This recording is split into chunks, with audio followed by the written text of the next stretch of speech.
is there something fishy happening in White River. Now, the White River Rugby Shootout is one that is going to go down in South Africa crime talk history. And it's received a lot of attention online just because of the circumstances surrounding the case.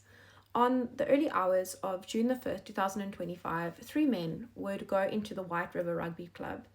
And by the end of the evening, they would have an altercation, allegedly, on the way out. And one would end up dead. Here, Pieter Berger, he's only 20. Another would end up injured, Arno van Niekerk. And the third, Marco Schalekamp, here, he was also injured. Look at his neck thingy.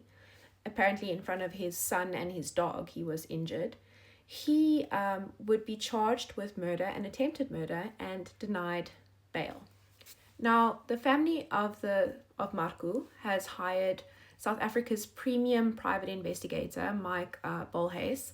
I would suggest never getting on his list or in his sights. I'd be very worried because he is extremely good at what he does. And now he is investigating the investigation against Marco and the reasons why he was denied bail.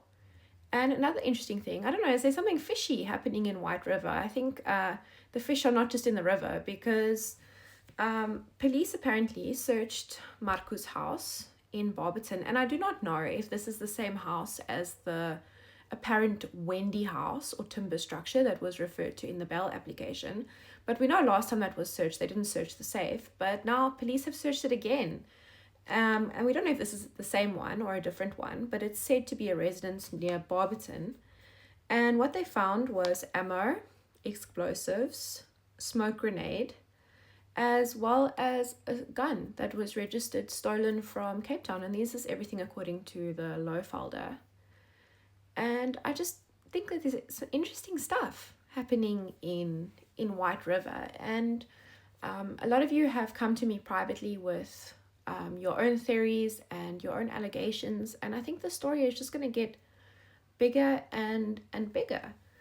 And yeah, at the end of the day, you know, what happened? What happened in the early hours of June the 5th? Who started the fight? There's so many questions that are looming with this case. And Marco does have a troubled history. His ex-wife has come out with abuse claims against him. But according to the low folder, she also admitted to abusing a minor on the stand. And I always love to believe women, and I always truly want to believe women. But if you admit and have a guilty charge against abusing a minor, that is something really serious. Now, this case is just going to get bigger and bigger, so give me a like and a follow.